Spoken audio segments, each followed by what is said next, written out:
All right, Raiders Nation, let's get into it. The mock draft season is heating up, and I wanted to bring you a fresh version now that the college football season has wrapped up. This is my Raiders mock draft version 2.0, and I ran the whole thing through the PFF simulator, so we're keeping it realistic. Now, before we jump into the picks, I want to set the stage the way I see it. The Raiders have already built their trenches in free agency. That's my starting point. In my opinion, you do not draft a franchise quarterback #1 overall unless your offensive line is already solidified. So in my mind, the line is already taken care of, and now it's time to build around the rest of the roster. If you're a Raiders fan and you want more draft content, I'm going to keep pumping it out. I plan to do more mock drafts, more breakdowns, more analysis, because this offseason is going to be all about building a team that can compete in the AFC. So if you want to stay locked in, make sure you're subscribed and notifications are on. This mock is going to be different because I'm going to explain the picks from a Raiders standpoint. We've got a lot of holes, a lot of needs, and I want to show you how these players fit with the guys already on the roster. So let's start with the big one. With the #1 overall pick in the 2026 NFL Draft, the Las Vegas Raiders select Fernando Mendoza, quarterback from Indiana. Now, I know what you're thinking. Mendoza is the guy. He's a Heisman Trophy winner, a national champion, and he has the traits you want in a franchise quarterback. He's got the mental toughness, the leadership, the poise, and the ability to make plays under pressure. The guy was phenomenal against Alabama. Alabama blitzed him a season-high 12 times, and he went 8 for 8 for 161 yards and 3 touchdowns. That's the kind of performance that tells you he's not scared. He's not going to fold when the game gets tough. And then you look at what he did against Oregon. The guy was dominant. He had more passing touchdowns and completions than anybody else heading into the national title game against Miami at Hard Rock Stadium. Now, the stats in the championship game weren't perfect, but there was one play that defined everything. 4th and 5, and he converts. That moment was determination, willpower, and the definition of winning when it matters most. That's the kind of quarterback you build a franchise around, and the Raiders desperately need that type of player. Because let's be honest, the quarterback situation in Las Vegas is uncertain. Geno Smith will not be on this team next season. He's either going to demand his way out or the Raiders will simply cut him. Kenny Pickett is a free agent, and Aiden O'Connell is the only quarterback currently on a roster. So if you're the Raiders, you not only need a starter, you need depth. You need a quarterback room that can develop and compete. And that's why I think you might see another quarterback drafted later in this mock. Maybe, just maybe. Wink, wink. Now, I know some of you might be thinking, why always Mendoza? Well, I love Mendoza. I really do. But I also want to keep things interesting. I don't want every mock to be the same thing over and over.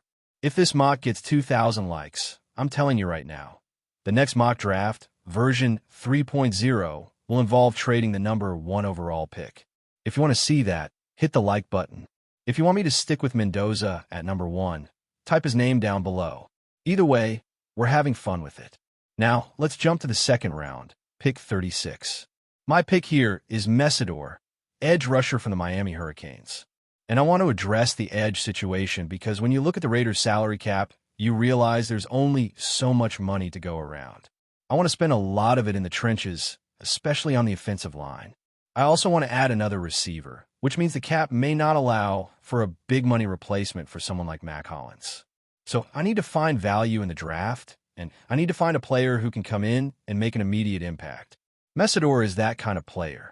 He had double-digit sacks and 15 tackles for loss. He was dominant, and he was a nightmare for opposing quarterbacks. The Miami defense was a force, and Mesidor was a huge part of that. The Raiders need pass rush. They need someone who can get after the quarterback and help Max Crosby stay fresh. Crosby has been great, but he needs help. And if we're serious about winning games, we need a consistent pass rush. Mesidor can provide that. He can pin his ears back, get north and south, and be a disruptive force on the edge. He's a player who can replace what Mac Hollins brought to the defense in terms of pressure and energy. Now let's move to the third round, pick 67. Here I'm going with cornerback D'Angelo Ponce. Last mock, I kind of kicked myself for letting the cornerback spot slide too far. We need help in the secondary, and I would love for the Raiders to bring back Eric Stokes. He's my number one free agent target, and I think he would be a great addition. But if we can't bring him back, we need to find cornerback depth. Pons is a guy who plays bigger than his size. He's 5'9", 170, but he's physical and tough. He showed up in big moments during the college football playoffs, and that kind of mentality is what you want a Raider. The interesting part is how the Raiders would use him. We need a nickel corner, and we need an outside corner. Pons didn't play a lot of nickel in the Big Ten, but if he could transition, he could be a guy who takes over the Darnell Holmes role. That role has been open for a while, and it's a position that any capable cornerback could fill. But I like Pons because he brings that physicality and toughness. If the Raiders can re-sign Stokes and add Pons, then pair them with Darian Porter, that's a young cornerback room that could be sneaky good. You're building a foundation for the future, and that's what you want in the draft. Now, heading into the fourth round, we have 3 picks. At pick 102, I'm taking wide receiver Antonio Williams from Clemson. Williams is a speedster, but he's more than just speed. He offers versatility, and he has shown he can be involved in the offense. Last season, he had double-digit touchdowns and was clearly more integrated into the Clemson offense. This year wasn't as strong, but that doesn't mean he's not a valuable player. He still has the talent and the ability to contribute at the next level. The Raiders need depth at receiver. You got Tyler Lockett, you've got some veterans, but you also need young playmakers who can develop. If the Raiders add someone like Rashid Shaheed or Alec Pierce in free agency, then Antonio Williams becomes a valuable piece as the 3rd or 4th receiver. He gives you speed and a playmaking threat. And if Dante Thornton Jr. can continue to develop, that's even better. But right now, Thornton is still a question mark. He needs to show growth and improvement in his route running and physicality. So adding a young receiver like Williams gives the Raiders options, and it lets Thornton develop without being forced into a major role too early. At pick 117, my second 4th-round selection, I'm going with Tim Keenan III, defensive tackle from Alabama. We need big bodies on the interior. Keenan is a space eater. He's 6'2", 320, and he's the kind of player who can occupy blockers and allow others to make plays. The Raiders have some pieces on the interior, but they need depth. Christian Wilkins is gone, and I'm not sure we can replace that talent easily. John Franklin Myers is out there, but beyond that, the options are limited. So if you can't get a big-name interior defensive tackle, you draft bodies. You draft guys who can come in and eat up space, play with fresh legs, and keep the defensive line strong. Keenan can do that. He helps with the run defense, and he helps keep guys like Max Crosby and Messidor fresh. That's how you build a defense that can dominate the trenches. And that's what I'm trying to do in this mock. Build a team that can win with power, toughness, and physicality. Now we move to the next phase of the draft, and I'll be honest with you. I like this mock more than the first one I did. Sometimes you do a mock and you're not crazy about it, but this one feels more balanced. It feels like it addresses needs while also adding talent and depth. And that's what the Raiders need. They need a plan, and they need a draft that builds a foundation for the future. Now let's keep rolling into the later rounds, because this is where the Raiders can start stacking depth and building a real roster. In the 4th round, at pick 134, I'm going with Jalen Stroman, safety from Notre Dame. And I want to be real with you here. I did not love the options in this range. There were a lot of players that felt like reach picks or players that didn't fit the mold of what the Raiders need. But Stroman is a guy who can come in and contribute right away, especially on special teams. The Raiders have a lot of holes across the board, and special teams is one of those areas that can't be ignored. You need players who can make an impact in those phases, and Stroman has the kind of size, physicality, and play style that can translate. He's not going to be a star in the secondary immediately, but he's the kind of player who can give you confidence in coverage and be a reliable presence. The Raiders have been lacking a true free safety for a while. Terrell Edmonds is gone, Marcus McCullum is gone, and Lonnie Johnson Jr. is gone. So you need to find someone who can fill that role, or at least give you a solid rotational piece while you look for a starter in free agency.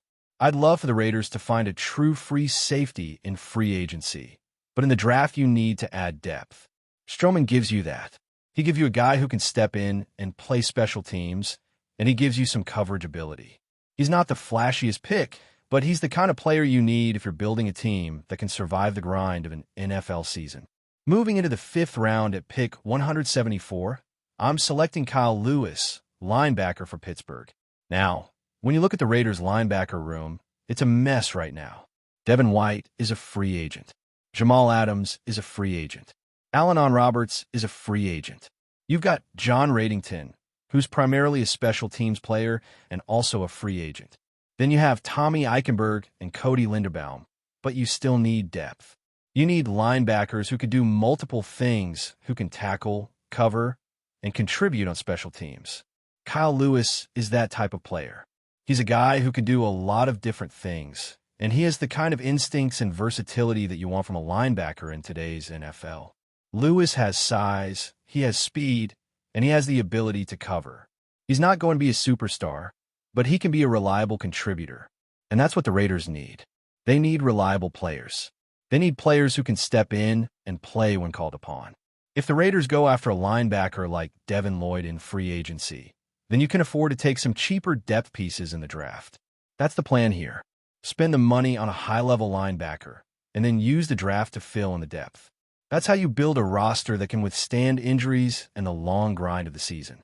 Now, in the 6th round at pick 180, I'm going with Roman Hemby, running back from Indiana. And I know what you're thinking. Why are we drafting a running back this late? But if you draft Mendoza, you have to be a run-first team. You have to protect your quarterback, and you have to keep the offense balanced. Ashton Gentry is going to be your main back, but you cannot put the entire load on him. You need a thunder and lightning backfield, and Hemby is the thunder. He's a physical runner. He runs with power, and he brings energy.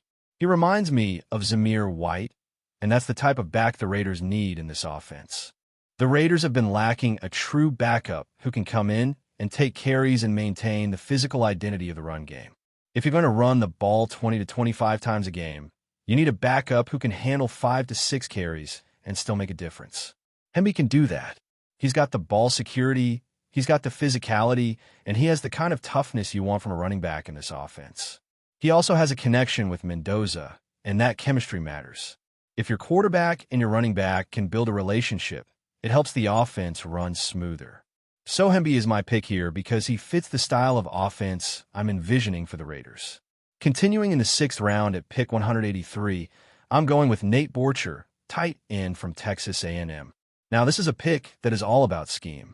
The NFL is a copycat league, and the Raiders have clearly been looking at what the Los Angeles Rams have done with their 3 tight end sets.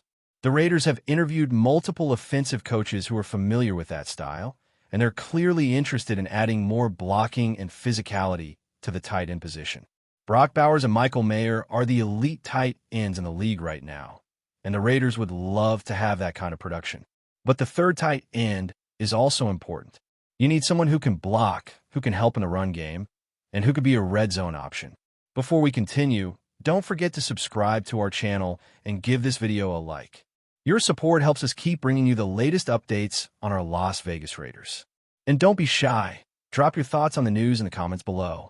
The sports media world buzzed after a fiery outburst attributed to Stephen A. Smith echoed across studio halls and social feeds, igniting speculation about the future of the Las Vegas Raiders. According to those close to the conversation, Smith did not hold back, allegedly shouting that the Raiders are the place where careers go to die, a line that instantly reignited long-standing debates around the franchise's direction, leadership, and credibility in the modern NFL. While the comments were not framed as analysis of a single matchup or moment, they struck a deeper nerve. Around the league, there's been quiet chatter for years that the Raiders struggle to provide stability for players, coaches, and executives alike. Smith's supposed warning, "Run from this franchise," sounded less like shock value and more like a reflection of a growing belief among insiders that Las Vegas remains stuck in a cycle of reinvention without real progress. Sources suggest that agents and players privately question whether joining the Raiders truly benefits long-term careers. Promising talent arrives amid high expectations, only to be swallowed by coaching changes, schematic overhauls, and front office uncertainty. Veterans arrive, seeking a final push, and instead find turbulence. Young players arrive, seeking development, and often leave as cautionary tales. Smith's alleged rant merely amplified what many whisper behind closed doors. The Raiders' brand remains iconic, their fan base passionate and loyal, but reputation matters in today's NFL ecosystem. In a league driven by quarterback stability, organizational alignment, and clear vision, perception can be as powerful as reality. When a voice as loud and influential as Stephen A. Smith publicly frames a franchise as toxic to success, it reverberates far beyond television. Whether his words were exaggerated for effect or rooted in genuine concern is beside the point. The rumor alone forces uncomfortable questions. Is Las Vegas truly a destination or merely a stopover? Until the Raiders prove otherwise, this narrative, fair or not, may continue to shadow the franchise, growing louder every time a high-profile career stalls under the silver and black. That's it for this update. If you enjoyed the video and want to stay updated with exclusive news about our Las Vegas Raiders, be sure to subscribe to our channel and hit that like button. We can't wait to hear your thoughts in the comments. See you in the next video.